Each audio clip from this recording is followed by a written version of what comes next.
আমি এখান থেকে ভেবে দেখেছি ওই ভিপি নূর, ওই বিকাশ নূর যা শুরু করেছে বন্ধু, ও যা শুরু করেছে তাকে যদি না থামাই, বিকাশ নূরকে যদি না থামাই, ওই বিকাশ নূর দিয়ে তার পতন হবে। তার মতন একজন জাহেল, একজন বেকুব, যে খুনি হাসিনাকে বলেছিল মা, বলছে আমার আর মা নাই, হাসিনা আমার মা, তার কোলে আমি একটু মাথা রাখতে চাই। ও হাসিনার দল করেছে, জামাত ইসলামের মধ্যে এসেছে। পৃথিবীতে এমন কোন দল নাই যে করি নাই। ভাইয়ের আমার, যাকেও বাঁচালো, যারা তাকে বাঁচালো, আজকে তাদের সে চিনে না। ওই রংপুরে জাতীয় পার্টি অফিস যখন সে ভাঙতে গিয়েছিল, এই জামাত ইসলাম, ইসলামী ছাত্র শিবির তাকে বাঁচিয়েছে, বলুন ঠিক কিনা? আজকে জামাত ইসলাম নিষিদ্ধ করতে চাও, যারা জামাত ইসলাম নিষিদ্ধ করেছিল তার 5 দিন পরেই তার পতন হয়েছে। আর তুমি চাও জামাতকে পতন করতে, তোমার পতন হবে বাংলার জমিনে, তোমার কেউ ঠেকাতে পারবে না, বলো ঠিক কিনা? সম্মানিত আপনজনেরা আমার, আল্লাহর নবী, বিশ্ব নবী জনাবে রাসূলুল্লাহ সাল্লাল্লাহু আলাইহি সাল্লামের নামে দরুদ পড়লে লাভ আছে। পৃথিবীতে এমন কোনো ব্যক্তি নাই, এমন কোনো নেতা নাই রে, মা বাবার নামেও যদি আপনি, মা বাবার নাম ধরে আপনি যদি চিৎকার দিতে থাকেন বারবার, কোনো সওয়াব হবে না। পৃথিবীতে এমন কোনো নেতা নাই যে নেতার নাম ধরলে সওয়াব নাজিল হয়, বলেন ঠিক কিনা? কিন্তু মুসলমানদের একটা নেতা রয়েছে, এই নেতার নাম একবার স্মরণ করলে ওই আরশের মালিক তার আমল নামায় 10টি রহমত নাজিল করে দেখেন। চিৎকার দিয়ে বলুন সুবহানাল্লাহ। এজন্য আল্লাহ রাব্বুল আলামিন বলেন, বান্দা শোনো, ওয়ামা আরসালনাকা ইল্লা রাহমাতাল লিল আলামিন। আল্লাহু আকবার। আল্লাহ রাব্বুল আলামিন বলেন, বান্দা শোনো, আমি তোমাদের কাছে এমন একজন রসুল পাঠিয়েছি, ও রসুল আমি তোমাকে মানুষের কাছে পাঠিয়েছি। তুমি শুধু মানুষের জন্য নয়, গোটা সৌর জগতের জন্যই, সমস্ত প্রাণীদের জন্যই আমি তোমাকে আমি রহমত হিসেবে পাঠিয়েছি, বলুন সুবহানাল্লাহ। বন্ধুগণ আমার, আল্লাহর পয়গম্বর হযরত সুলাইমান আলাইহিস সালাম তিনি মৌমাছিদেরকে ডেকে তিনি বললেন, ও মৌমাছি, মৌমাছি, মৌমাছি কোথা যাও নাচি নাচি, একবার তুমি বলে যাও না ভাই, আমি তোমাদেরকে দেখি তোমরা টক ফলের ফুলে বসো, মিষ্টি ফলের ফুলে বসো, আবার তিতা ফলের ফুলে বসো রে, কিন্তু যখন ওই তোমাদের মধুগুলো যখন চাক থেকে ভেঙে যখন আমরা মানুষেরা খাই, তখন কেমন করে মিষ্টি হয়, তোমরা কি আমারে একটু বলতে পারো? মৌমাছিরা বলল, নবী সুলাইমান শোনো, তোমার এখানে বেকার সময় কাটানোর টাইম আমাদের নাই। আমাদের এই বেকার সময়গুলো আমাদের রানীর কাছে জবাব দিতে হবে। রানী আমাদের লিডার, রানী আমাদের নেতা, ওই নেতার কাছে জবাব দিতে হবে, কৈফিয়ত দিতে হবে। ও পয়গম্বর শুনে রাখো, আমরা যখন মধু সংগ্রহ করে নিয়ে চাকের উদ্দেশ্যে রওনা দেই, আখিরি জামার পয়গম্বর বিশ্বনবী জনাবে রাসূলুল্লাহ সাল্লাল্লাহু আলাইহি সাল্লামের নাম জপতে জপতে, তার নামে দুরূদ পড়তে পড়তে আমরা গমন করে থাকি। চাকের নিকটে পৌঁছানোর পূর্বেই, রানীর কাছে ওই মধু জমা দেওয়ার পূর্বেই আরশের মালিক রব্বুল আলামিন আখিরি জামানার পয়গম্বরের নামের ওসিলায় আমাদের মুখের মধ্যে থাকা টক আর তিতা মধুগুলো মিষ্টি মধুতে পরিণত করে দেয়, বলুন সুবহানাল্লাহ। নবীর কথা শুনলে পরে বরকত বেড়ে যায়। নবীর কথা যদি কেউ মুখ দিয়ে একবার স্বীকার করে, তার জাহান্নামের আগুন হারাম হয়ে যায়। কিন্তু বন্ধুগণ, দুঃখের বিষয় হলো আজকে ওই রসুলকে আমরা চিনি না, রসুলের পরিচয়ও জানি না, রসুল কেমন মানুষ ছিলেন তাও জানি না। এজন্য আল্লাহ রাব্বুল আলামিন পবিত্র কুরআনুল কারীমে তিনি ইরশাদ করেছেন, হুয়াল্লাযী বা'আসা ফিল উম্মিয়িনা রাসূলাম মিনহুম ইয়াতলু আলাইহিম আয়াতিহি ওয়া ইউযাক্কিহিম ওয়া ইউআল্লিমুহুমুল কিতাবা ওয়াল হিকমা ওয়া ইন কানু মিন ক্বাবলু লাফি দালালিম মুবিন। আল্লাহু আকবার। আল্লাহ রাব্বুল আলামিন বলে, বান্দা শোনো, আমি তোমাদের কাছে এমন একজন বরকতময় রসুল পাঠিয়ে দিয়েছি রে, তিনি হলেন তোমাদের জন্য শিক্ষক হিসেবে তারে পাঠিয়ে দিয়েছি। তিনি হবেন শিক্ষক, তিনি তোমাদেরকে তেলাওয়াত শিক্ষা দেবেন, তিনি তোমাদেরকে কিতাব শিক্ষা দেবেন, বিশেষ বিশেষ হিকমত শিক্ষা দেবেন। কিন্তু পৃথিবীতে কেউ বলতে পারে না আমার নবী কি কোনো দুনিয়ার কোনো ভাষাভাষী মানুষের কাছে কি তিনি লেখাপড়া করেছেন নাকি? কেউ বলতে পারে না নবীজি লেখাপড়া করেন নাই, দুনিয়ার কোনো মানুষের কাছে তিনি লেখাপড়া করেন নাই। কিন্তু প্রশ্ন হলো, পবিত্র কোরআনুল কারিমের কথা কি মিথ্যা নাকি ভাই? কখনো মিথ্যা নয়।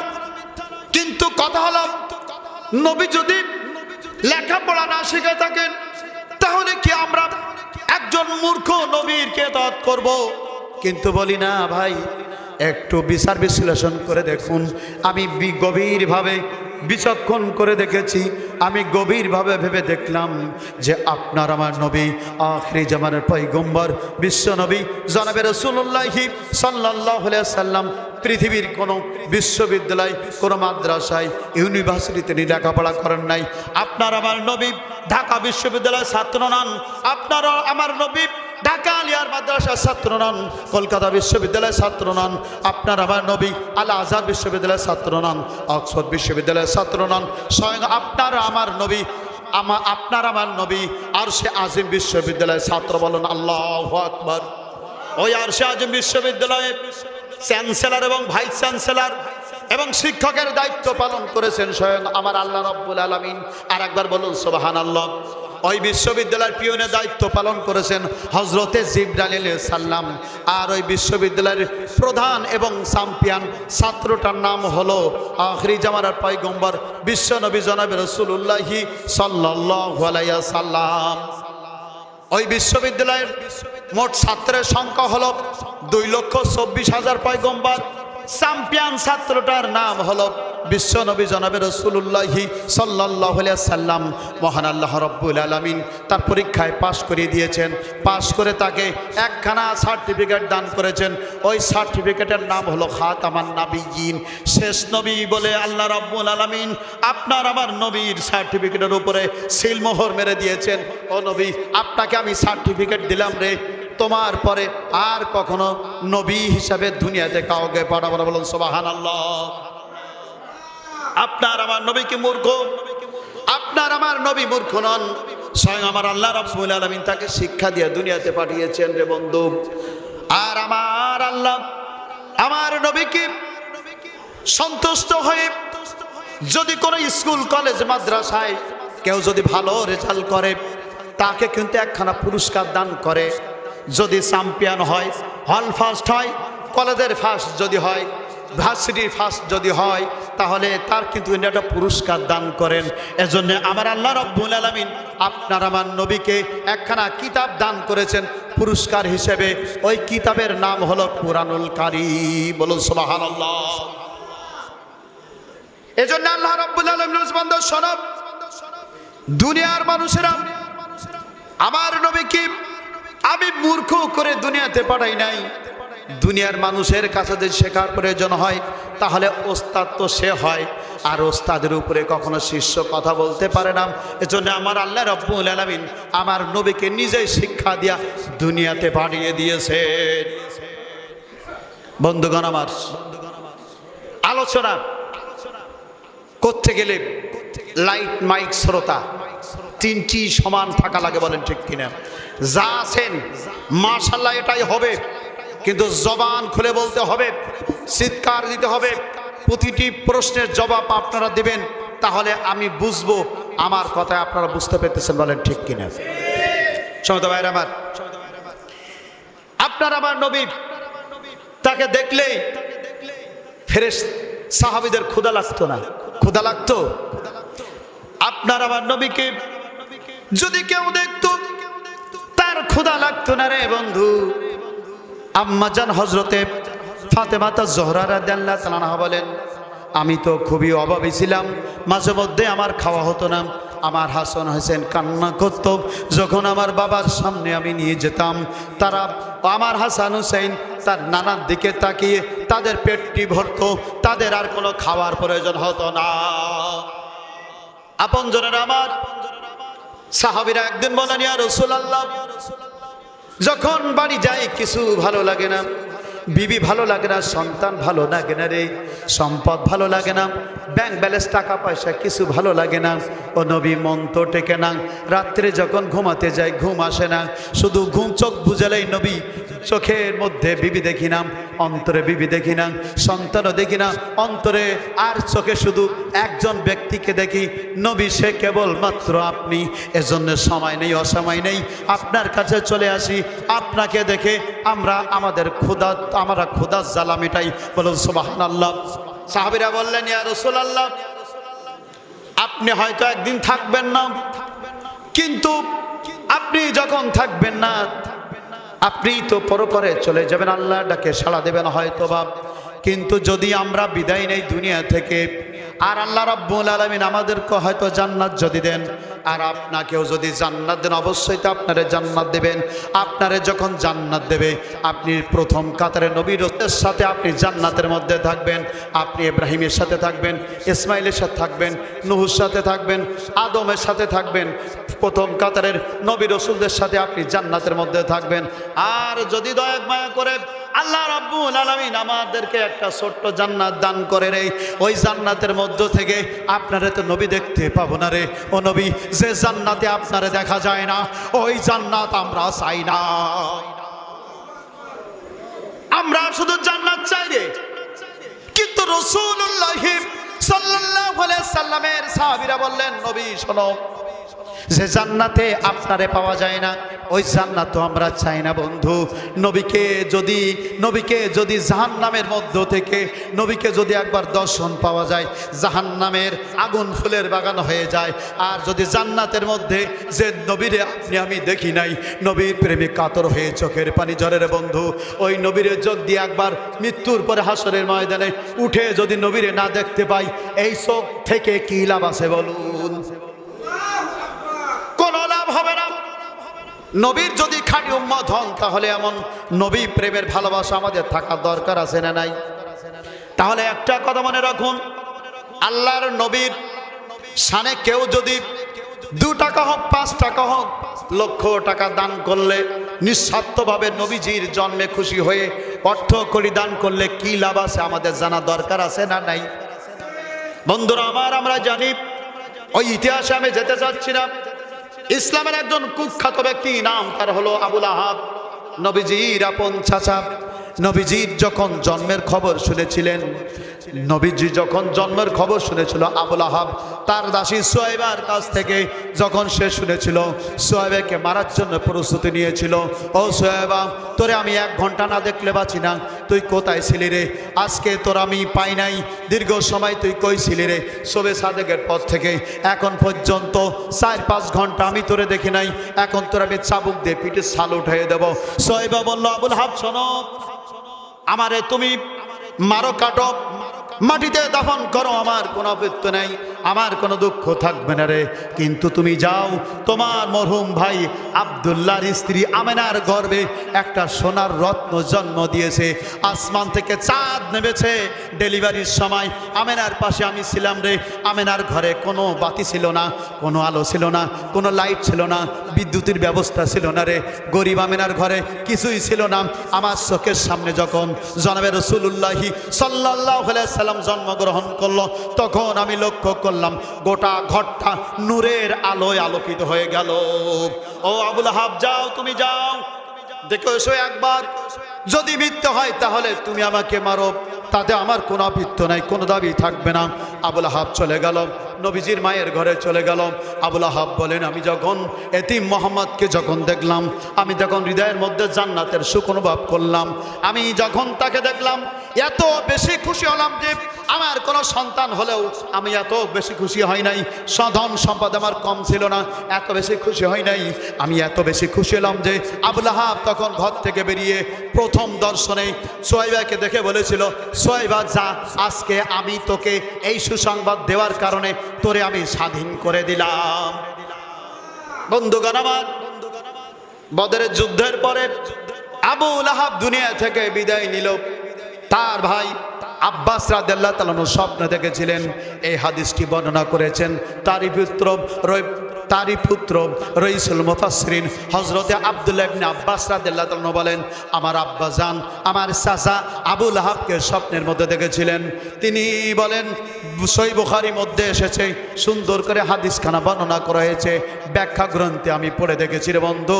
সেখানে লেখা রয়েছে আব্দুল্লাহ ইবনে আব্বাস রাদিয়াল্লাহু তাআলা বলেন, আমার আব্বা জিজ্ঞাসা করেছিল আবুল হাবকে, ও আবুল হাব ভাইজান তুমি কেমন আছো?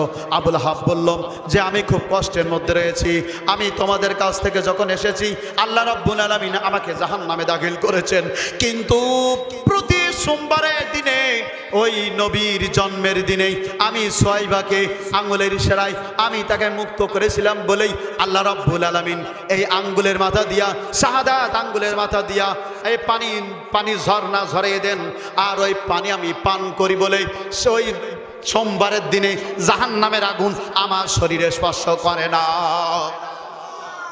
কাফের আবু লাহাব নবীর জন্মে খুশি হয়ে যদি দাসীকে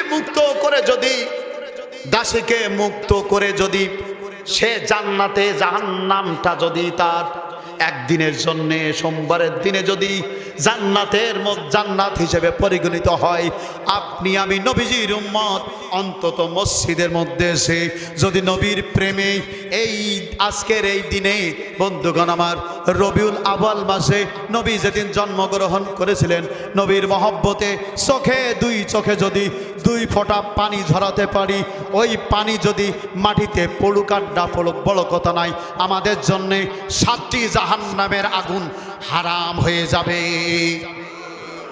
সুতরাং রবিউল আউয়াল পালনের দরকার আছে না নাই? যারা বলে রবিউল আউয়াল পালন করার দরকার নাই তারা রাসূলের দুশমন বলে, ঠিক কিনা?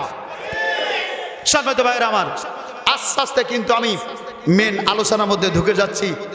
বন্ধুগণ, এই পর্যন্ত যা আমি আলোচনা করেছি, ভাই বোঝেন না কেন পাশেন আপনি আসে বসলে আপনার সাহস হয় নাকি বলে? আচ্ছা সম্মানিত ভাইরা আমার, আমি এ পর্যন্ত যা বললাম শুনতে কিন্তু সবাই ভালো লেগেছে, বলেন ঠিক কিনা? আবু জেহেলও ভালো লেগেছে, ও আবু লাহাবেরও ভালো লেগেছে, বলেন ঠিক কিনা? এখন নবীজির জন্ম থেকে শুরু করে 40 বছর পর্যন্ত আপনি যা বলবেন কাফের মুশরিক বেদুইন সবারই ভালো লাগবে, কি লাগবে না? লাগবে না? লাগবে। কিন্তু 40 বছর পরে যখন এই পবিত্র কুরআনুল কারীম নাজিল হলো নবীর পরে, তারপর থেকে চাচা পর হয়ে গেল, বন্ধু পর হয়ে গেল। আপন চাচা যে আবু তালিব কোলে পিটি করে মানুষ করেছিল, বুকের মধ্যে না ঘুমাইলে, বুকের মধ্যে না নিলে পেতে মোহাম্মদ আবু তালিব ঘুম আসতো না। কেউ জানে একজন বলে যেত, ও আবু তালিব তুমি খালি বুকে আসো কেন? তোমার স্ত্রী নিয়ে কেন আসো? তোমার সন্তানদেরকে তুমি বুকে নিয়ে কেন আসো? ও আবু তালিব এতে মোহাম্মদকে তুমি ছাড়া বুকের মধ্যে নেওয়া আসলে তোমার শান্তিতে ঘুম হবে না। ওই আবু তালিবও নবীজির বিপক্ষে চলে গেল, বলেন ঠিক কিনা? কোন কারণে? কোন কারণে? কোরআন নাজিল হওয়ার কারণে। তার কারণ কোরআন হলো বাতি, আর এক নাম হলো ফুরকান, পার্থক্য। কোরআন যখন নাজিল হলো তখন কাফের আর মুসলিম আলাদা হয়ে গেল। কোরআন যখন নাজিল হলো, কোরআন নাজিলের পূর্বেই আবু বকর আর আবু জেহেল বন্ধু ছিল। কোরআন যখন নাজিল হলো, আবু বকর আবু জেহেল পৃথক হয়ে গেল। কোরআন যখন নাজিল হয় নাই, তার পূর্বেই কোরআন যখন নাজিল হয় নাই, তখন নবীজির চাচার সাথে নবীর সাথে ভালো একটা সম্পর্ক ছিল। কিন্তু কোরআন যখন নাজিল হলো, নবীর চাচাদের সাথে নবীর দূরত্ব বেড়ে গেল, বলেন ঠিক? তার কারণ হলো সবগুলো হচ্ছে কোরআন। এখন কোরআনে যখন তাফসীর করব, তখন সকলের ভালো লাগবে না, আমাদের মধ্যেও কিন্তু পার্থক্য সৃষ্টি হবে, বলেন ঠিক কিনা? মিলাদুন নবী, নবীজির জন্ম বৃত্তান্ত 40 বছর পর্যন্ত এ সবাই ভালো লাগে, কিন্তু এগুলো আপনি মানেন আর নাই মানেন আপনার কোনো গুনাহ হবে না, হবে নাকি? শরিয়ত তখন আসে নাই, কোরআন যখন এসেছে দীর্ঘ 23টা বছর, এইগুলো আপনারে মানতে হবে। এগুলো হারাম হালালের বিষয় আছে, মানার বিষয় আছে। আপনি যদি না মানেন তাহলে আপনার ক্ষতি হবে। এই তাফসির যখন করব, নবীজি 40 বছর পরের 41 বছর বয়স থেকে 63 বছর পর্যন্ত এই জীবনে যখন আমরা আলোচনা করব, এক পক্ষ কিন্তু আমাদের বিপক্ষে দাঁড়িয়ে যাবে, বলে ঠিক কিনা? কিন্তু দাঁড়ালে কি হবে? আলোচনা চলবে কি চলবে না? এখন শুনুন, আলোচনা তো চলবে। আলোচনা চলার আগে, আলোচনার তাফসিরের মধ্যে ঢোকার আগে আমি একটা উদাহরণ আপনাদেরকে জানাতে চাই। সেটি হলো, উদাহরণটা আমি এইভাবে দিতে চাই যে দেখুন, আপনাদের এই বাসকলার একটা নদী আছে না? নদী, এটা গাং আছে না? খাল বলি কি নদী বলি? বলি তো একটা। এটা বাঁশের সাঁকো আছে, আছে বাঁশের সাঁকো, এইভাবে কিন্তু দেয়া আছে, বলেন ঠিক কিনা? সেই অনুযায়ী আমরা আমল করবো, বলুন সুবহানাল্লাহ। আজকে সাতক্ষীরার মানুষ গোলদরের ঘর কি ঘাস গড়তে খায় না, এমন আছে না? এবার আপনি দেখেন, যেহেতু আজমাপিল হয়, হুজুর আনলি তো শুধু জিয়া দিয়ে ওয়াজ করবে না, ওয়ার দরকার নেই। এখন একদল লেগেছে যে আনলি তো শুধু পক্ষে বিপক্ষে বলবে, আছে না নাই? ও দরকার নেই, ভারতের থেকে ঘন্টা দেওয়া হুজুর নিয়ে আসবো, আছে না নাই? আছে না নাই? ঘন্টা দেওয়া হুজুর নিয়ে আসবে। এখন ঘন্টা দেওয়া হুজুর 3 জন নিয়েছে। 3 জন, কয়জন? 3 জন নিয়েছে, মনে করেন মাছকলা নদীর ওই পারে। এখন একদল যুবক 10-12 জন দেখবেন এলাকায় আছে, তারা ওই সাইকেল চালায় আর লুঙ্গি দেখবেন এরকম ঝুল করি পরে, গোসল টোসল নেই, খাওয়া দাওয়া ঠিক মতো নেই, স্কুল পাঠশালাও জানে, এমন আছে না নাই? সাইকেলে হাওয়া থাক আর না থাক, হাওয়া থাক আর না থাক, ও টায়ারটিও থাক আর না থাক, ও যদি পাক মারে তা মনে হয় যেন গাছের ওপর দিয়ে যাচ্ছে, বলেন ঠিক কিনা? এমন পাবলিক আছে না? আছে। এখন এই 7-8 বছরের বাচ্চা, 8-10 বছরের বাচ্চা 10 জন জোট করেছে, আমরা এবারে নদীর ওই পারে যেয়ে আজকে ওয়াজ শুনতে যাব, ভারতের থেকে ঘন্টা দেওয়া হুজুর। এই জিহাদি ওয়াজের ভাল লাগে না, কান্না রসন বাইসকে। এখন তারা রওনা দিয়েছে আসরের পরে। নাম তার আবু সুফিয়ান। কি সুফিয়ান? আবু সুফিয়ান নামের একজন যুবক, সে রওনা দিয়েছে, তার বন্ধুরা আগে আগে চলেছে, নদী পার হয়ে, সাঁকো পার হয়ে ওই পার চলে গেছে। কিন্তু আবু সুফিয়ান আর যেতে পারে নাই, তার একটু দেরি হয়েছে। বাড়ি থেকে 50 টাকার একটা নোট নেছে পকেটে করে, এরপরে যেয়ে ওই সাঁকোর মাথায় যেয়ে সে হাজির হয়েছে। এখন সাঁকো পার হতে হবে, লুঙ্গি তো গিরার নিচু পর্যন্ত, নামাজ কালামের কোনো ধার ধারে না। এরপরে সে ওই সাঁকোতে উঠেছে, ওই বাস বেয়ে বেয়ে, ডাইন হাতে সাইকেল আর বাম হাতে বাস, এই বেয়ে যাচ্ছে। কথা বুঝতেছেন তো? কথা বুঝতেছেন? এখন মাঝপথে যেয়ে এই কোয়ালা বাস এইভাবে আছে, এই কোয়ালা বাসের লুঙ্গি বাঁধবে কি বাঁধবে না? লুঙ্গি বেঁধেছে, লুঙ্গি বেঁধে যে একটু টান পড়েছে, গিটি খুলে গেছে, একটা লুঙ্গি বাসের মাথায়। কি বলেন? লুঙ্গি বাসের মাথায়, লুঙ্গি বাসের মাথায়। আরও দাঁড়াই আছে, অসুখ দাঁড়াই আছে 5 মিনিট, দেখতেছে আশপাশে কেউ নেই তো, এপারে ওপারে কেউ নেই তো, দেখতেছে কেউ নেই। মানি লোকের মান আল্লাহ রাখছে, কেউ দেখে নাই। কিন্তু কতক্ষণ দাঁড়াই থাকা যায়? বেশিক্ষণ তো থাকা যায় না, 5 মিনিট হয়ে গেছে। এখন দেখতেছে যদি আমি ডাইন হাত ছাড়ি সাইকেল নদীতে, আর বাম হাত ছাড়লে আমি সুদ্ধা নদীতে, এখন কি করবে? ও দাঁড়িয়ে চিন্তা করতেছে। এরই মাঝে ওই ঘন্টা দেওয়া ভারতের হুজুর এসে সাগর মাথায় হাজির, পার হবে। এখন দেখতেছে আশপাশ তো কেউ নেই। এই 10 বছরে 12 বছরে এক বাচ্চা, এই কাপড় চোপড় নেই, ধার ওধার সব ধার ক্লিয়ার। এখন তো দাঁড়াই আছে, লুঙ্গি তো বাসের মাথায়। এখন আমার কাজ হলো, আমি আলেম মানুষ, আমার কাজ হতো তার লুঙ্গি পরানো, বলেন ঠিক কিনা? কথা বলেন। আলেমদের কাজ কি? লুঙ্গি পরানো। এখন সে ভারতীয় হুজুর যেয়ে আস্তে করে লুঙ্গি কানানে তুলে গিটি ভেঙে দিতেছে। এখন ও বা তাকাই দেখতেছে, আমার চেনে না তো, তা বলতেছে না তো, এ হুজুর তো আমি চিনি নেই, এ মুরব্বী কিনা আমি তো চিনি, কখনো দেখি নাই। ও এবার কচ্ছে, মানি লোকের মান কে রাখছে? আল্লাহ রাখছেন।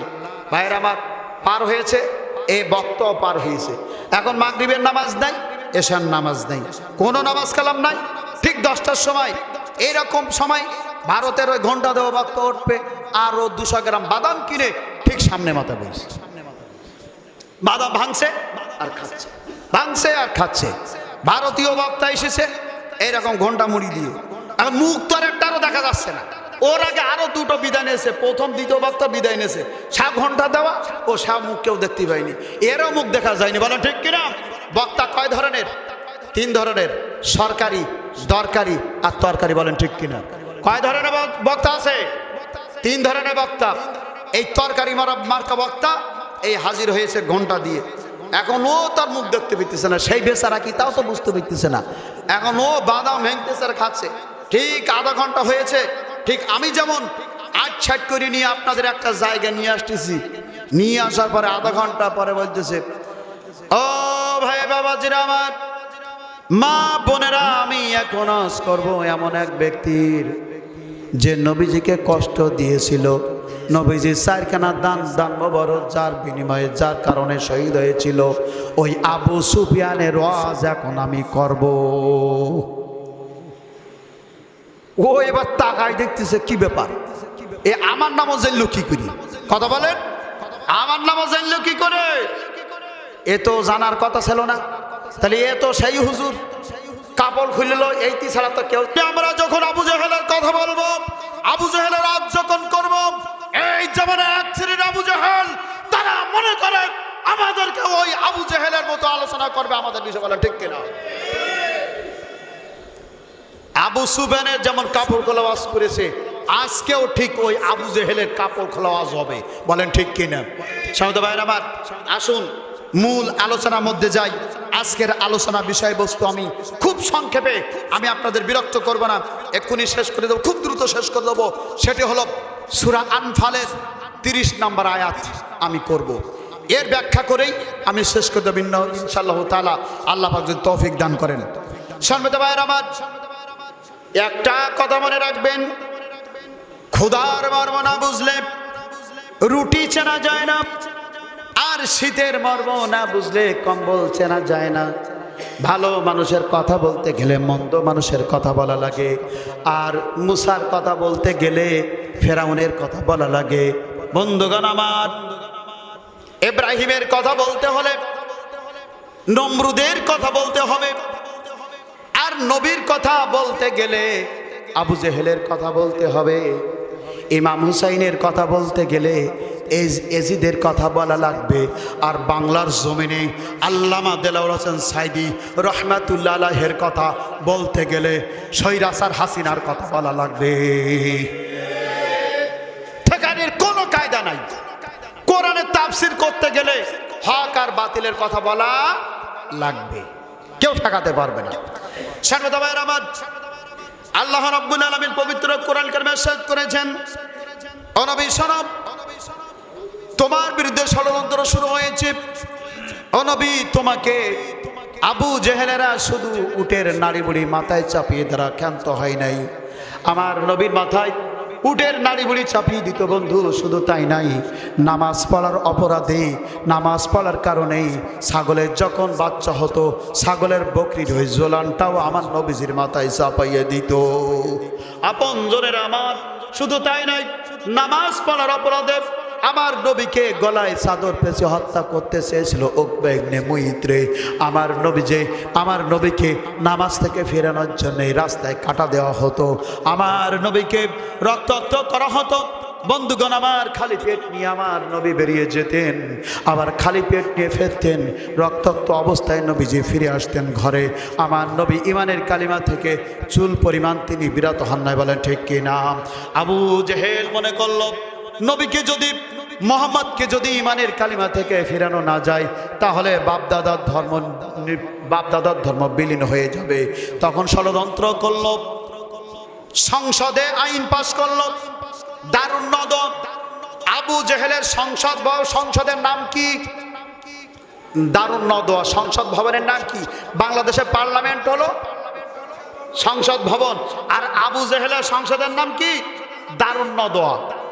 এটা মিলাই নেবেন বলে, এই জায়গায় মিলাই দেবো আজকে এই আয়াত দিয়ে। আমি ভাইরা আমার, আবু জেহেল অধিবেশন বসিয়েছে, 151 জন সংসদ সদস্য আছে, মন্ত্রীরা রয়েছে সেখানে, নামি দামি সেখানে ব্যক্তিবর্গ রয়েছে।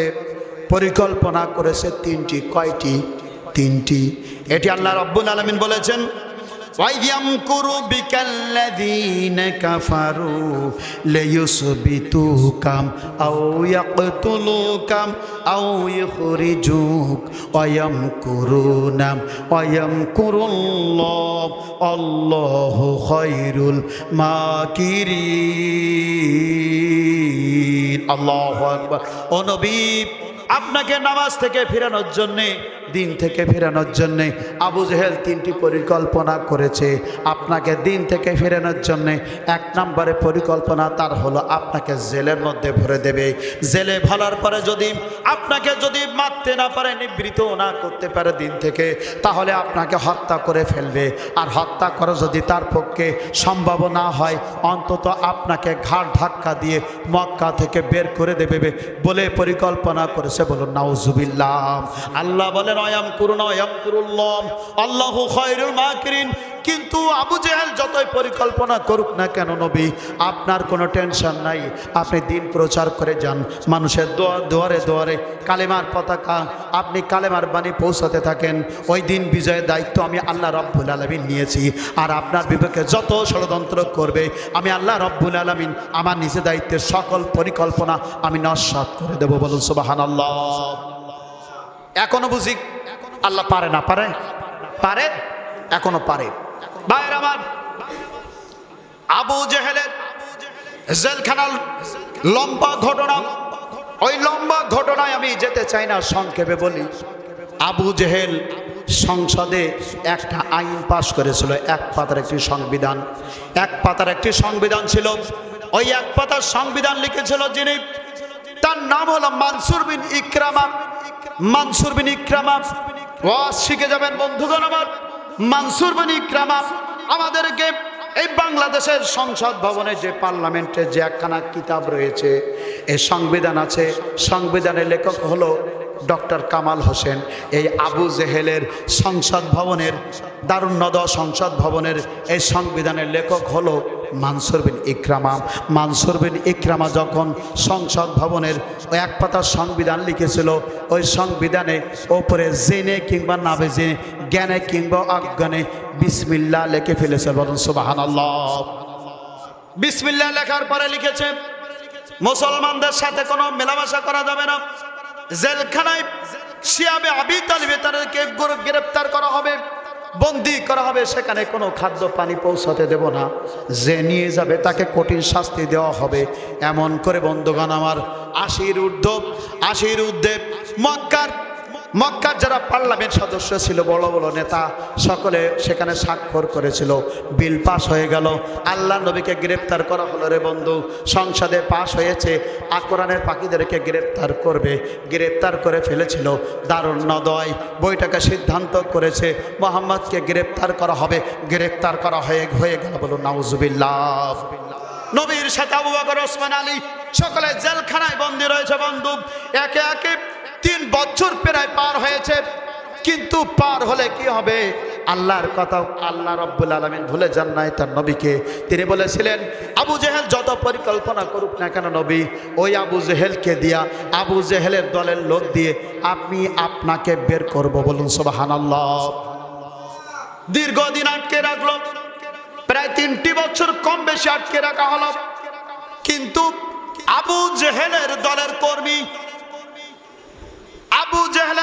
কর্মী, তার নাম হলো, যার লিডার ছিল তার নাম হলো হিশাম বিন আমির।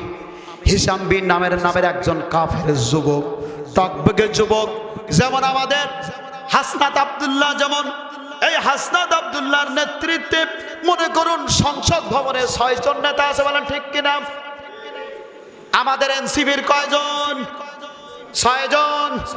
ওই আবু জেহেলের বিরুদ্ধে তারা কাফের যুবক 6 জন দাঁড়িয়ে গিয়েছে হিশাম বিন আমেরের নেতৃত্বে, যে নবীকে মুক্ত করব। ওই নবী তো মুসলমানেরা তো তাদের রক্ত আমাদের শরীরে বইছে, তারা তো খারাপ কোনো কাজ করে না, তাদের ধর্ম আমরা মানি আর না মানি। কিন্তু আবু জেহেল তাদেরকে জেলখানায় আটকায় রাখুক, কিন্তু তাদেরকে খেতে দেয় না, তাদেরকে বাইরে আসতে দেয় না, বিবাহ শাদী করতে দেয় না। তারা তো না খেয়ে থাকে রে, না খেয়ে শিশুগুলো মারা যাচ্ছে রে, মায়ের বুকে আর দুধ থাকছে না রে, বৃদ্ধগুলো মারা যাচ্ছে রে, পশু পাখিগুলো মারা যাচ্ছে। এত অন্যায় করা যাবে না, মানবতা বিরোধী অপরাধ আবু জেহেল করেছে। কিন্তু আবু জেহেলের সাথে আমরা 6 যুবক দাঁড়িয়ে যাব, আল্লাহর নবীকে মুক্ত করব। চিল্লায় বলুন সুবহানাল্লাহ। পরিকল্পনা হয়ে গেল, যে কথা সেই কাজ। হিশাম বিন আমরের নেতৃত্বে 6 জন যুবক আবু জেহেলের কাছে চলেছে। আবু জেহেল শয়তান, তার শয়তানি কাজ করতে সে রয়েছে, কাবা চত্বরে বসে রয়েছে, তার মেম্বার অফ পার্লামেন্টদেরকে নিয়ে, মন্ত্রীদেরকে নিয়ে বসে রয়েছে, ঘুরোঘুরি করতে আসে। সেখানে এসে যুবকেরা যে বলল, শোনো। জুহাইর বলল, আবু জেহেল, আল্লাহর নবীকে মুক্ত করতে হবে, তার কারণ আমরাও তো সংসদ সদস্য, আমরা পার্লামেন্টে 6 জন নেতা আছি, আমরা পার্লামেন্টে 6 জন সংসদ সদস্য আছি, কিন্তু তোর সংবিধানে আমরা সিগনেচার করি নাই, তোর সংবিধান মানি না। আল্লাহর নবীকে মুক্ত করতে হবে, বলুন সুবহানাল্লাহ। মুক্ত করতে হবে। আবু জেহেল বলল, এই সাহস কই পাইলি রে? এখন তো বিল পাস করি সেখানে টানাই রাখিছি, বিল পাস হয়েছে বন্ধু। তর্ক বিতর্ক শুরু হয়ে গেল। আমাদের একজন মন্ত্রী আছে, আইন মন্ত্রীর কথা সে একা বলে, খাদ্য মন্ত্রীর কথা একা বলে, ওই বৈদেশিক মন্ত্রীর কথা একা বলে, যে যত প্রশ্ন করে মনে হয় বাণিজ্য মন্ত্রীর কথা একাই সে বলে। দুনিয়ায় মনে হয় বাংলাদেশে আর কোনো মন্ত্রী নাই, একজন শুধু মন্ত্রী। বলেন ঠিক কি না? আবু জেহেল বলল, শোনো, এই ক্ষমতা তোরে কে দিল রে? মুহাম্মদকে মুক্ত করা যাবে না। ধস্তাধস্তি শুরু হয়ে গেল। 6 জন যুবক সাইদ মুগদরা যেমন বুকের রক্ত দিয়া, মাথায় গুলি খায়া, বুক পেতে দিয়া বাংলাদেশের আলেম ওলামাদের মুক্ত করেছিলেন, ঠিক তেমনি ওই 6 জন কাফের যুবক বুক পেতে দাঁড়িয়ে রয়েছে। আবু জেহেল, তরবারি দিয়ে আঘাত করো আর বুক ঝাঁঝরা করে দাও, আল্লাহর নবীকে মুক্ত করে ছাড়বো। ছাড়ি দেওয়া লাগবে।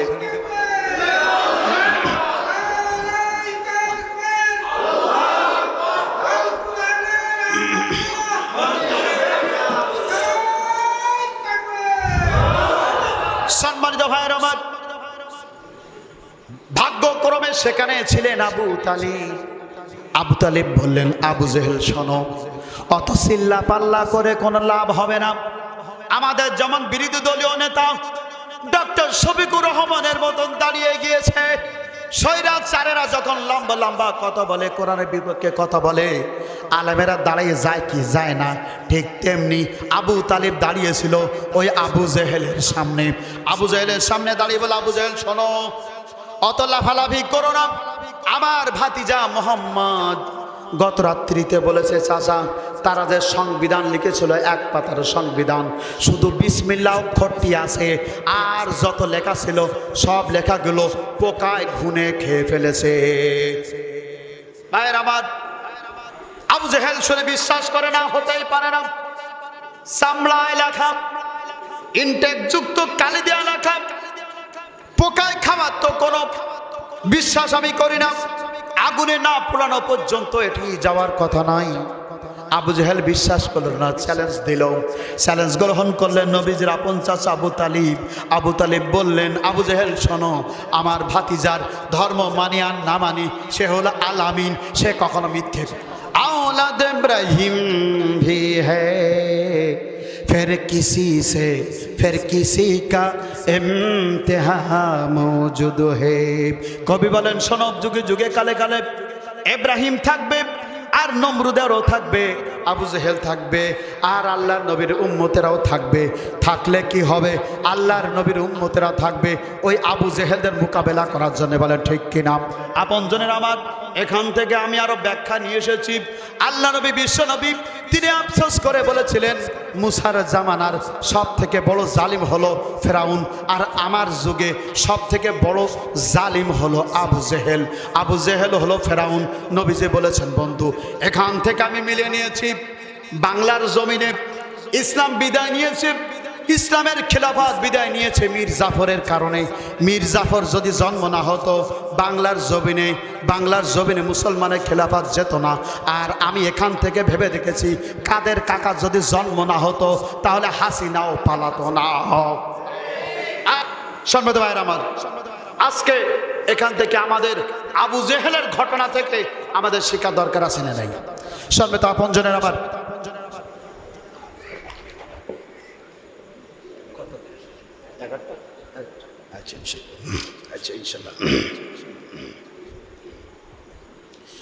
সম্মানিত বন্ধুরা আমার, আল্লাহর নবী বিশ্ব নবী জনাবে রাসূলুল্লাহ সাল্লাল্লাহু আলাইহি ওয়াসাল্লাম তিনি মক্কা থেকে মদিনায় আগমন করেছিলেন। মক্কার লোকেরা নবীকে ঘাট ধাক্কা দিয়ে দূর করে বের করে দিলেন।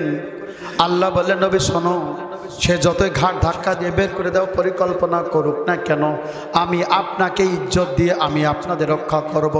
বন্ধুরা আমার, একটা কথা মনে রাখুন, আমি আপনাদেরকে বলতে চাই, আল্লাহ নবী বিশ্ব নবী তিনি মক্কা বিজয় করেছিলেন ৮ম হিজরিতে। নবীজির জন্ম হয়েছে কাবা চত্বরে। কোথায়? কাবা চত্বরে নবীর জন্ম, মক্কায় জন্ম। ওই মক্কার মানুষ বের করে দিল।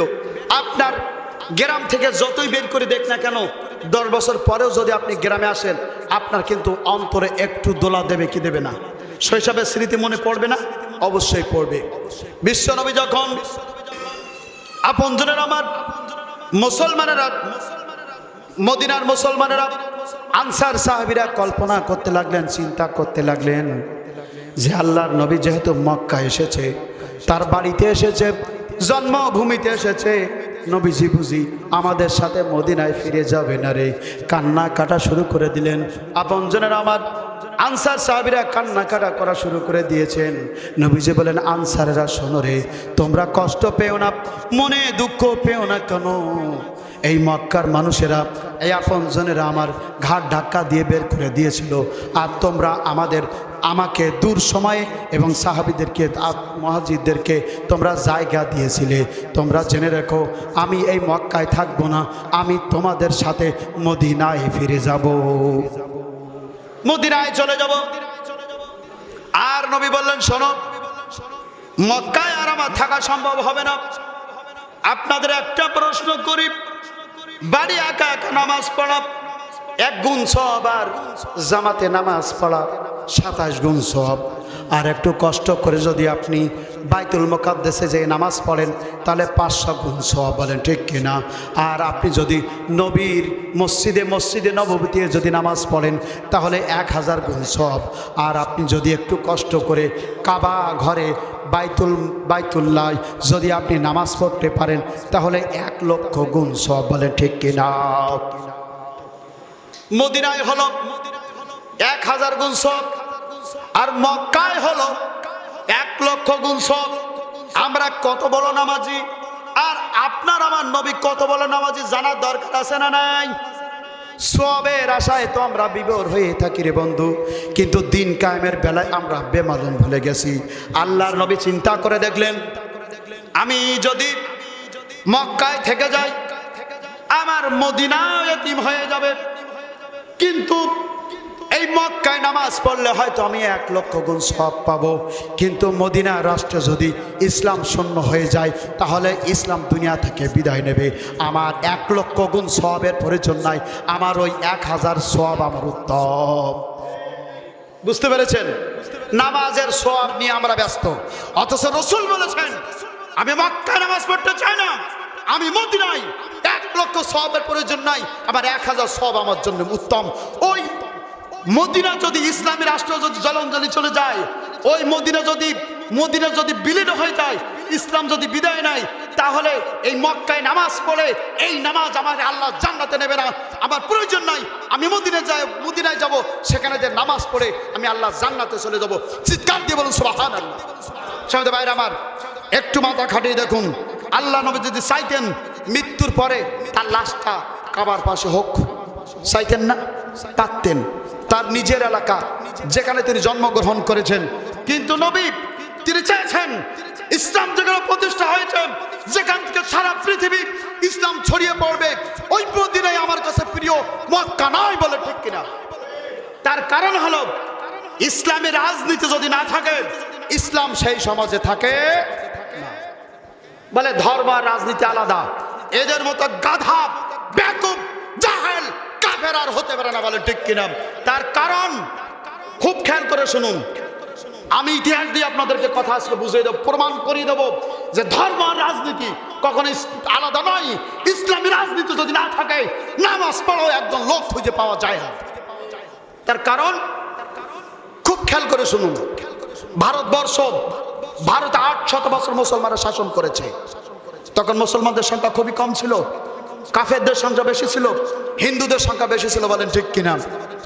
যেহেতু দিল্লির মসনদে ছিল মুসলমানেরা 800 বছর, সেখানে মসজিদ বৃদ্ধি পেয়েছে। মুসলমানদের সংখ্যা কম হওয়া পরেও রাষ্ট্র ক্ষমতা ইসলাম থাকার কারণে তাদের নামাজে কেউ কখনো বাধা দেয় নাই। বলে ঠিক কিনা? কিন্তু বর্তমানে সেখানে ইসলাম নাই, রাষ্ট্র ক্ষমতা ইসলাম নাই। গত 200 বছর বন্ধুগণ আমার, গত 200 বছর কেন 250 বছর ওই রাষ্ট্র কদমে ইসলাম নাই বলে বাবরি মসজিদকে ভেঙে ভেঙে খান খান করে দিয়েছে। সেখানে মুসলমানদের সংখ্যা বেশি হওয়ার পরেও সেখানে মানুষদেরকে নামাজ পড়তে দেয় না। বলে ঠিক কিনা? তাহলে বন্ধুগণ তাদের কাছে আমার প্রশ্ন, যে ধর্ম রাজনীতি যদি আলাদা হয়ে থাকে, যারা মুসলমান ভারতে, তারা তো কাউকে মারতে চায় না, আঘাত করতে চায় না, গুলি করতে চায় না, হাত বেঁধে নামাজ পড়ে। তাহলে তাদেরকে কেন তোমরা নামাজে দেওয়া দাও? বলেন ঠিক কিনা? ঠিক এমনি করে একটু তাকিয়ে দেখুন, 750 বছর স্পেন শাসন করেছে মুসলমানেরা, স্পেন শাসন করেছে মুসলমানেরা। সেখানে হযরত কুরতুবীর রহমাতুল্লাহ আলাইহি তার জন্ম হলো স্পেনে, সেখানে জন্মগ্রহণ করেছেন তিনি, সেখানে তাকে দাফন করা হয়েছে। বন্ধুগণ আমার, যেটা হলো পর্তুগাল এবং স্পেন 750 মুসলমানরা শাসন করেছে। যতদিন মুসলমানরা সেখানে শাসন করেছিল, রাষ্ট্রধর্ম যখন ইসলাম ছিল, সেখানে মসজিদ ছিল অসংখ্য, নামাজি ছিল ঘরে ঘরে। আজকে সেখানে রাষ্ট্র ক্ষমতা ইসলাম নাই, সেখানে একজন নামাজ পড়া লোক খুঁজে পাওয়া যায় না। বলে ঠিক কিনা? ঠিক তেমনি করে বাংলার জমিনে যারা বলে ইসলাম রাজনীতি আলাদা, এটি যদি বলে আর আমরা যদি সেটা বাস্তবায়ন করতে দেই, আজ হোক কাল হোক বাংলাদেশে মসজিদ থাকবে না, একজন মুসলমান খুঁজে পাওয়া যাবে না। সুতরাং বাংলাদেশ যতদিন থাকবে, এই পৃথিবী যতদিন থাকবে, বাংলার জমিন যতদিন থাকবে, ইসলাম থাকবে, ইসলামী রাজনীতি থাকবে। ওই বাংলার জমিনে এমন একটা দিন আসবে, ওই পার্লামেন্টে কোরআনের তাফসীর শুরু হবে। সুতরাং ধর্ম আর রাজনীতি আলাদা। ইতিহাস খুঁজে দেখো, তোমরা যারা সাপ্তাহিক নামাজ পড়ো, তোমরা যারা বাৎসরিক নামাজ পড়ো, ওই নামাজও তোমরা পড়তে পারবে না। আপনারা দেখেন শুভেন্দু অধিকারী মুসলমানদেরকে ঈদের নামাজ পড়তে দেয়নি। বলেন ঠিক কিনা? ঠিক তেমনি পৃথিবীতে দেশওয়ারি যদি আমি নির্বাচন করি, ভারতে মুসলমানদের সংখ্যা মুসলিম হিসাবে সব থেকে বেশি। বলেন ঠিক কিনা? পৃথিবীতে এমন কোনো রাষ্ট্র নাই যেখানে সব থেকে বেশি হলো ইন্দোনেশিয়ায় 25 থেকে 30 কোটি মুসলমান, সব থেকে বেশি এই। আর বর্তমানে ভারতে 40 কোটি মুসলমান থাকা সত্ত্বেও রাষ্ট্র ক্ষমতা ইসলাম না থাকার কারণে সেখানে নামাজ পড়া তারা বাধা দেয়। ঠিক তেমনি করে ওই ভারতপন্থী যদি ক্ষমতা চলে আসে, ভারতের দালালেরা যদি ওই মসজিদ দখল করে নেয় 3 শাসনে, তাহলে একদিন বাংলার জমিনে একজন ইমাম পাওয়া যাবে না, একজন হাফেজ পাওয়া যাবে না, একজন নামাজি পাওয়া যাবে না। বলে ঠিক কিনা? সুতরাং আমাদের যতক্ষণ পর্যন্ত দেহে রক্ত রয়েছে, আল্লামা দেলোয়ার সাইদি রহমাতুল্লাহের তার রুহানি সন্তান আমরা এক সাইদিকে বিদায় করলে কি হবে? বর্তমান ঘরে ঘরে সারা বাংলাদেশে যতদূর আমি দেখেছি, ঘরে ঘরে পাড়ায় পাড়ায় ওমর সাইদির জন্ম নিয়েছে। বলে ঠিক কিনা? সুতরাং আগামী দিন কোরআনের দিন, আগামী বাংলাদেশ কোরআনে বাংলাদেশ, আগামী পার্লামেন্টে কোরআনে পার্লামেন্ট। ওই কোরআনে পার্লামেন্ট প্রতিষ্ঠা হবে বাংলার জমিনে যদি একবার সেখানে কোরআনে আইন প্রতিষ্ঠা হয়ে যায়। সুদ থাকবে না, ঘুষ থাকবে না, জেনা, বেবিচারি, চুরি, ডাকাতি সব বন্ধ হয়ে যায়। বলে ঠিক কিনা? আজকে রামিসা ধর্ষিত হয়, আজকে ছোট ছোট বাচ্চারা ধর্ষিত হয়। সেদিনকে দেখলাম যে 3 মাসের এক বাচ্চাকে ধর্ষণ করা হয়েছে। আহারে, তানিয়াকে ঝুলিয়ে রাখা হয়েছে ধর্ষণ করে, অসংখ্য আসিয়াকে হত্যা করা হয়েছে 8 বছরের কন্যাকে। আজকে একজনের কন্যা, কালকে আপনার কন্যা হতে পারে, আজকে আপনার নাতি হতে পারে, আজকে হয়তো এমনও হতে পারে ঘরে ঘরে ধর্ষণ হতে পারে। ভাইয়ের আমার, কোরআনের শাসন যতক্ষণ পর্যন্ত বাংলা জমিনে প্রতিষ্ঠা হবে না, ততদিন পর্যন্ত আমাদের মা বোনেরা, আমাদের সন্তানেরা, আমাদের কন্যারা নিরাপদ হবে না। বলেন ঠিক কিনা? আমরা কোরআনের শাসন চাই, তারেক জিয়ার কাছে বলতে চাই, তোমার বাবা হলো, তোমার বাবা শহীদ প্রেসিডেন্ট জার্মান, তিনি বিসমিল্লাহ সংযোজন করেছিলেন। তোমার মাও কখনো আলেমদের বিপক্ষে যায় নাই, তুমিও বিপক্ষে যেও না। ধর্ষণ বন্ধ করার জন্য বাংলার পার্লামেন্টে কোরআনের আইন প্রতিষ্ঠা করে।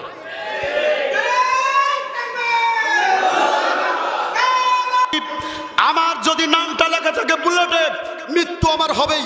আমার নামটা যদি লেখা থাকে ফাঁসির দড়িতে, মৃত্যু সেখানে হবেই। আল্লাহ রাব্বুল আলামিন বড় দয়া করেছেন, কোরআনের কিছু জ্ঞান দিয়েছেন। বাংলার জমিনে যতক্ষণ দেহে প্রাণ আছে, আমি যতই ছোট হই না কেন কোরআনের কথা বলে যাব, কাউকে পরোয়া করবো না। বলে ঠিক কিনা ভাইরা আমার? কথা শুনে রাখুন। আর একটা কথা আমি তাকে বলতে চাই, এমন একজন লম্পটকে বৈদেশিক শ্রমিক কি বিদেশে যারা লোক নিয়ে যায়, ওদেরকে কি প্রতিমন্ত্রী দিছে না বিকাশ নূরের কি? হ্যাঁ হ্যাঁ, যে বিদেশে যারা শ্রমিক আছে, শ্রম ও প্রবাসী মন্ত্রণালয়ের দায়িত্ব তাকে দেওয়া আছে, প্রবাসী মন্ত্রণালয়ের প্রতিমন্ত্রী তাকে করা হয়েছে। সে বলেছে যে বাংলাদেশ থেকে, বাংলাদেশের জনগণ যা যায়, লেবারেরা যায়, এরা দায়িত্ব পালন করে না বলেই তাদেরকে বের করে দেয়। কত বড় বিয়াকুব চিন্তা করেছেন! যাদের অর্থে বাংলাদেশ এখনো দাঁড়িয়েছে রেমিটেন্সে, তাদের অপদস্থ করে এ কথা সে বলল। আমি মনে করি তার মন্ত্রিত্ব দেওয়া উচিত, কিন্তু ও জায়গায় নয়। কোন জায়গায় তা একটু বলবো বলবো বলবো রাগ করবেন না তো। দেখেন, ওই সাদ্দা নামের এক বেশ্যা ছিল না, বেশ্যা ছিল, আলেমদের বিপক্ষে সে সবসময় সরব ছিল। কিন্তু তারেক জিয়া তাকে গ্রেফতার করে নাই। গ্রেফতার করেছে কখন? তার বাবাকে নিয়ে যখন কটু কথা বলেছে তখন। বলেন ঠিক কিনা? এরপরে আর এক বেশ্যের আবির্ভাব হয়েছে। তারে আমি দেখলাম, ছবিটা আমার কানে আছে, আমার কাছে আছে। 6 জায়গায় কান ফুটিয়ে তার, এই আমির হামজার এলাকায়, আমির হামজার এলাকায় 6 জায়গাতে কান ফুটিয়ে সে ভাইরাল হতে চায়। তাই আমি গভীরভাবে ভেবে দেখলাম, বাংলার জমিনে ওই শাহবাগী মাগিদের তাদের আস্ফলন এত বেড়েছে, আমার যেন মনে হয় ওই দৌলতদিয়া ফেরিঘাটে প্রোডাকশন বেশি হয়েছে, যৌন কর্মী বেড়েছে। তার সেখানে যৌন কর্মী বেড়েছে, এখানে যৌন কর্মী বাড়ার কারণে তারাও তো শ্রমিক। ওই যৌন কর্মীদের মন্ত্রী বানাই দেওয়া হোক ওই বিকাশ নুরির। কথা বোঝেন নাই? একটা আলাদা মন্ত্রণালয় খুলে দেওয়া হোক। সব মন্ত্রণালয় আছে বাংলাদেশে, একটা বেশ্যা মন্ত্রণালয় খুলে ওই বেশ্যা মন্ত্রণালয় বিকাশ নূরের মন্ত্রিত্ব দেওয়া হোক। আপনার রাজি আছেন কিনা বলেন? সেখানে দিলে তারে মানাবে। এই বাংলার জমিনে যেখানে আল্লামা দেওয়াল হোসেন সাইদ রহমাতুল্লাহ ঘুমে রয়েছেন, শাহপরান, শাহ মাকদুম, এখানে আল্লাহর ওলিরা ঘুমে রয়েছেন, এখানে আমাদের রক্ত ঝরেছে, অসংখ্য অসংখ্য যুবকের রক্ত এখানে ঝরেছে, ইসলামী ছাত্র শিবিরের শত শত প্রাণ চলে গেছে। এই বাংলার জমিনে আমরা ওই রকম নাস্তিকদের, ওই রকম খোদাদহিরেদের আমরা ওই বাংলার জমিনে আর পার্লামেন্টে দেখতে চাই না। আমরা এমন একজন মন্ত্রী চাই, যে মন্ত্রী বিশ্বাস করবে কোরআনে, যে মন্ত্রী বিশ্বাস করবে ইসলামের, রসুলের আদর্শ যে মানবে, তার সেরকম মন্ত্রী আমরা চাই। বলেন ঠিক কিনা? বন্ধুগণ, আবার শেষে একটা কথা আমি আপনাদেরকে বলতে চাই। রসুলের সিরাত সম্পর্কে কথা তো, এই জন্য একটা কথা বলে আমি শেষ করে দেব। সেটি হলো, দেখেন, রসুলকে ভালোবাসা, রসুলের ভালোবাসা কি শুধু ঈদে মিলাদুন নবীতে একটু কি চোখের পানি ফেললে হয়ে যাবে? একটু খিচুড়ি বিরিয়ানি, একটু মিষ্টি কালিকে হবে না। রসুলের সুন্নাত মানে হলো মাথায় টুপি দেওয়া। কথা বলেন, কথা বলেন। তার কারণ হচ্ছে রসুল মাথায় টুপি দিয়েছিলেন, জুব্বা পরা, পাঞ্জাবি পরা, এটা হলো রসুলের সুন্নাত। রসুলের সুন্নাত দাড়ি রাখা, রসুলের সুন্নাত হচ্ছে মেসাক করা, রসুলের সুন্নাত এইগুলো আমরা মানি। বলেন ঠিক কিনা? আর খাওয়ার পরে একটু লবণ খাওয়া, খাওয়ার আগে পরে একটু লবণ খাওয়া, মিষ্টি খাওয়া, এগুলো হচ্ছে রসুলের সুন্নাত মনে করি। কথা বলেন। কিন্তু বন্ধুগণ, আপনারা কি ভেবে দেখেছেন আল্লাহর নবী কাপড়ের টুপি পরেছিলেন, কিন্তু বদর উহুদ খন্দকে আল্লাহর নবী হেলমেটের টুপি পরেছেন, হেলমেটের টুপি নবীজি পরেছেন। আর আপনি আমি শুধু কাপড়ের টুপি পরেছি, হেলমেটের টুপি পরি নাই। আল্লাহ নবী জুব্বা পরেছেন কাপড়ের, আল্লাহ নবী বর্ম পরেছেন, এ জামা বানাই। বলেন ঠিক কিনা? তাই আমি আপনাদেরকে বলতে চাই, রসুলের শিক্ষা এটাই যথেষ্ট, এতটুকু যথেষ্ট। আমি আপনাদেরকে এভাবে বুঝাতে চাই, এই মোবাইল ফোনে নাম্বার কটা? কথা বলেন, নাম্বার কটা? 11টা নাম্বার। এই 11টা নাম্বার দিয়ে যদি আপনি ফোন দেন, তাহলে বন্ধুর কাছে যাবে, নয়তো বান্ধবীর কাছে যাবে, বাবার কাছে যাবে, মার কাছে যাবে। বলেন ঠিক কিনা? 11টা নাম্বার যদি আপনি ঠিকঠাক পাঠাইয়ে যদি আপনি কল করেন, তাহলে এই ফোন কল বন্ধুর কাছে যাবে। ঠিক আছে না? কিন্তু 11টা নাম্বার আমি পাতালাম না, 10টা নাম্বার ঠিক পাতালাম, একটা নাম্বার ভুল দিলাম, ওই ফোন কল কি ওই বন্ধুর কাছে যাবে না শত্রুর কাছে যাবে? কথা বলেন। ঠিক তেমনি আল্লাহ পাক বলছে, শোনো, তোমার রসুলের সুন্নাত একটা কল নাম্বার, টুপি একটা কল নাম্বার, এই পাগড়ি একটা কল নাম্বার, এই জামা একটা কল নাম্বার, এই হেলমেটের টুপি পরা একটা কল নাম্বার, মেসাক করা ডানা দিয়ে কল নাম্বার, আর এই হাতে তরবারি ধরাও একটা কল নাম্বার। সুতরাং 11টা নাম্বার রসুল যা পালন করেছেন, ওই সুন্নাত তুমি যদি পালন না করো, একটা কল নাম্বার যদি কম হয়, তাহলে ওটা রসুলের কাছে পৌঁছাবে না, ওটা শয়তানের কাছে যাবে। এর থেকে মনে হয় পরিষ্কার করে আমি বুঝাতে পারবো না বন্ধুগণ আমার। যারা মনে করেন এই হাত দিয়ে ডান হাত দিয়ে সহজ সুন্নাত আপনি দাফন করবেন, মেসাক করবেন, সুন্নাত যদি হয় ডান হাত দিয়ে রসুল বদরে তিনি তরবারি ধরেছেন, এটাও সুন্নাত। আপনি যদি মনে করেন যে সহজ সুন্নতগুলো মানবো, কঠিন সুন্নতগুলো মানবো না, এও জীবনে আপনি আল্লাহর রসুলের উম্মত হতে পারবেন না। আমাদের সুবিধা হবে। চলুন কাতার দিয়ে বসি, তাহলে আমাদের বন্টন করতে সুবিধা হবে। আমরা নামাজের কাতারের মতো আমরা সোজা হয়ে বসি। সকলে দুরূদ পড়ুন। আল্লাহুম্মা সাল্লি আলা মুহাম্মদ ওয়া আলা আলি মুহাম্মদ কামা সাল্লাইতা আলা ইব্রাহিম ওয়া আলা আলি ইব্রাহিম ইন্নাকা হামিদুম মাজিদ। আল্লাহুম্মা বারিক আলা মুহাম্মদ ওয়া আলা আলি মুহাম্মদ কামা বারাকতা আলা ইব্রাহিম ওয়া আলা আলি ইব্রাহিম ইন্নাকা হামিদুম মাজিদ।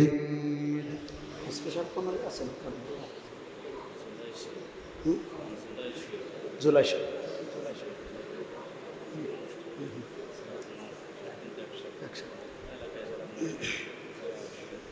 বিশেষ কোনো কারণ নাম? আচ্ছা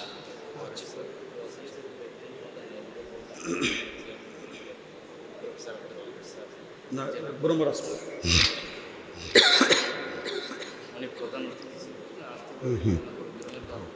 সন্বিতা ভাইয়ের আমার, আমরা সবাই নামাজের সিস্টেমে বসি, সকলে নামাজের সিস্টেমে বসেন ভাই জামাত, এটা বসা সব থেকে উত্তম। আর যাদের সমস্যা আছে নিতান্ত, তারা যেভাবে পারেন সেভাবে বসেন। দেখেন, এই দুনিয়ায় আমরা চিরদিন থাকবো না রে। আমরা যাই করি না কেন, আমাদের একটাই টার্গেট হওয়া উচিত, আমাদেরকে মৃত্যুবরণ করা লাগবে, মৃত্যুবরণ করা লাগবে, এটা আমরা সবাই মানি। কিন্তু কবরের এই হিসাব হবে, এটা আমরা সবাই বিশ্বাস করি না রে ভাই। যদি একবার কবরে ধরা খেয়ে যায়, তাহলে কিন্তু সব জায়গায় আপনি ধরা খেয়ে যাবেন। অন্তত আপনি জাহান্নামের আযাব থেকে আপনি মুক্তি চান, কিন্তু আপনি আগে চান কবরের আযাব থেকে মুক্তি। কবরে যদি আপনি মুক্তি পেয়ে যান, তাহলে সব জায়গায় আপনি মুক্তি পেয়ে যাবেন ভাইজান। তাহলে কবরকে আগে ভয় করুন। মারা যাবেন এখন মারা যাবেন, রাত্রের বেলা হয়তো রাখা সম্ভব হবে না, হয়তো দাফন করা সম্ভব হবে না, কোনো রকমে আপনাকে ফ্রিজিয়ান করে আপনাকে সকালবেলা দাফন করা হবে। কালকে হবে 12 ঘন্টা পরার পরেই আপনি হয়ে যাবেন কাল। আজকে মরবেন 24 ঘন্টা পরে, 48 ঘন্টা 72 ঘন্টা পরে আপনার কথা কেউ মনে রাখবে না। এই দুনিয়ার জীবন খুবই ক্ষণস্থায়ী। এখানে আপনি আছেন, দেখেন, আপনি পরীক্ষা করে দেখেন, আপনার দাদা দাদি মা বাবা যারা ছিল, সন্তানাদিও যারা ছিল, দুনিয়া থেকে বিদায় নিয়েছেন, তাদের কথা আপনার মনে নাই? আপনি এখন মারা যাবেন, আপনারা দাফন করে তাই সকালে খাবে, বলেন ঠিক কিনা? এই দুনিয়ার জীবন খুবই খুবই বাস্তববাদী জীবন। এই দুনিয়ার জীবনে চোখের পানি ফেলে মানুষ, কিন্তু শুধু অর্থের কারণে। আপনার জন্যেই আপনাকে ভালোবাসে আপনার স্ত্রী, অর্থের জন্যেই আপনাকে সন্তান ভালোবাসে, অর্থের জন্যেই। আপনার যদি অর্থ না থাকে, সন্তান বলবে সারা জীবন তুমি কি করেছো, আর বউ বলবে সারাদিন তুমি কি দিছো, তোমার সংসার গোলাম দিয়ে করে গেলাম। এই বউ ভালোবাসেন, অর্থ না থাকলে ভাইয়ের আমার, এই অর্থ না থাকলে কেউ আমাদের হয় না। এই দুনিয়া বড্ড স্বার্থপর, এই দুনিয়া থেকে চলে যাব, আমরা চোখের পানি ফেলবো। মা বাবা আত্মীয় স্বজন যারা বিদায় নিয়েছেন, তাদের জন্য আমরা আজকে যতদূর পারি আমরা কাঁদবো। যুবক কারা? যুবক ভাই, আপনি যুবক ভাই, আপনিও যুবক, আমার দিকে ফেরেন, আমার দিকে ফেরেন। আপনি শোনেন, আপনি শারীরিকভাবে আপনি হয়তো বিরুদ্ধ, কিন্তু আপনি অন্তরে যুবক, বলেন ঠিক কিনা? যারা অন্তরে যুবক, তারা দুই হাত তোলেন উপরে। অন্তরেও যারা যুবক, আমরা প্রত্যেকে, আমরা অন্তরে যুবক, আমরা মুসলমান, আমরা যারা কোরআন বিশ্বাসী, রসুল বিশ্বাসী, জীবন থাকতে আমরা যুবক, বলেন ঠিক কিনা? সকলে হাত নামান। যুবক ভাইরা, একটা কথা শুনুন, আমি আপনাদের জন্য নসিহত করে যাই।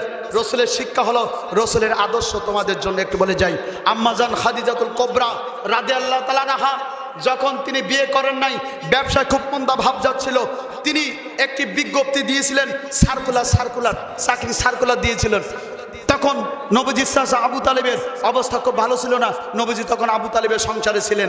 কথা বুঝেন? আবু তালিব যতদিন বেঁচে ছিল নবীজির পরিবার থেকে আলাদা হয় নাই। বন্ধুগণ আমার, তখন নবীজি চাচাকে বললেন, চাচা এই খাদিজা নামের একজন ধনাঢ্য মহিলা, সে বিজ্ঞপ্তি দেশের চাকরি, তার চাকরি থেকে আমি জয়েন করব। আবু তালিব বললেন, বাবা হাত করো, আমার অবস্থা তো খুব ভালো না, তুমি করো। চাকরিতে জয়েন করা হলো। 1 বছর পুড়তে না পুড়তেই যার সম্পদ ছিল খাদিজার ডাবল হয়ে গেল। আল্লাহ পাক বরকত দিয়ে খাদিজার ব্যবসায় উন্নতি দিলেন। বলুন সুবহানাল্লাহ। যুবক ভাইয়েরা, আপনাদের জন্য কথাটা বলছি, আপনারা শুনুন। খাদিজাতুল কুবরা রাদিয়াল্লাহু তাআলা আনহা যখন তিনি ব্যবসায় ডাবল 3 ডাবল 4 ডাবল লাভ করলেন, তার গোলামের কাছে শুনলেন যে নবীজির মাথার উপরে মেঘ বিরাজ করে, আলামতে পেলেন। খাদিজা খুবই জ্ঞানী মহিলা ছিলেন, তিনি খুবই জ্ঞানী ছিলেন। তিনি বুঝলেন যে আল্লাহর নবী যদি হয় শেষ জামানায়, সম্ভবত মুহাম্মদই হওয়ার সম্ভাবনা বেশি। এখন তিনি সাথে সাথে প্রস্তাব দিলেন যে মুহাম্মদ, তোমার বয়স যদিও 25 আর আমার বয়স যদিও 40, তুমি রাজি হয়ে যাও, আমি তোমার সাথে বিয়ে করতে চাই। বলুন না সুবহানাল্লাহ। বিয়েতে রাজি? তুমি কি রাজি? বলছে কি? নবীজি বললেন, খাদিজা শোনো, আমার কোনো অমত নাই, কিন্তু আমি যদি বাড়িতে আমার গার্জিয়ান আছে, আমার শাশুড়া আছে, আমার জন্মের পূর্বে বাবা হারিয়েছি, জন্মের পরে মা হারিয়েছি, দাদা ছিলেন সেও বিদায় নিয়েছে, চাচা আবুল আহাব, আব্দুল মুত্তালিব, আবু তালিব এরা বেঁচে আছে, তাদের কাছে শুনবো যে তারা যদি আপনার সাথে বিয়েতে রাজি হয় তাহলে আমি বিয়েতে রাজি, আর তারা যদি রাজি না হয় তাহলে আমি রাজি না। যুবক ভাইদের জন্য বলছি, আল্লাহর নবী বিয়ের প্রস্তাব দিয়েছিলেন আম্মাজা খাদিজা। এত সম্পত্তি থাকার পরেও, লক্ষ লক্ষ মার্কিন ডলারের সম্পত্তি থাকার পরেও আম্মাজান খাদিজার প্রস্তাবে আল্লাহর নবী রাজি হন নাই। যতক্ষণ চাচারা হ্যাঁ না বলেছিলেন, হ্যাঁ বলার পরে নবীজি খাদিজার সাথে বিয়ে করেছিলেন। আর আজকে যুবকেরা কলেজ, ইউনিভার্সিটি, বিশ্ববিদ্যালয়ে পড়ালেখা করেন, আর ওদিকে মোবাইলে hello to hello bye bye বলে বিয়ে করে ফোন করে বলে, মা আমি বলো বিয়ে করেছি। বলো নাউজুবিল্লাহ। নবীজির শিক্ষা যুবকদের জন্য, প্রেম প্রীতি বিয়ের আগে নয়, প্রেম প্রীতি ভালোবাসা হারাম, প্রেম প্রীতি বিয়ের পরে ছাড়া প্রেম করা হারাম, বিয়ের আগে প্রেম হারাম। প্রেম প্রীতি যা হবে, ভালোবাসা যা হবে বিয়ের পরে হবে। বলেন ঠিক কিনা? এটা আছে রাসূলের শিক্ষা। বিয়ের আগে কোনো প্রেম নাই, কোনো বিয়ে নাই। বিয়ে যদি হয় তাহলে গার্জিয়ানের মাধ্যমে হতে হবে। বিয়ের আগেই তুমি যদি এই ফোনে সব কিছু দেখো, বিয়ের আগে যদি বিয়ের পরে সব হয়ে যায়, বিয়ের কোনো মজা পাওয়া যায় না। যুবকেরা এই কাজ আর করা যাবে না।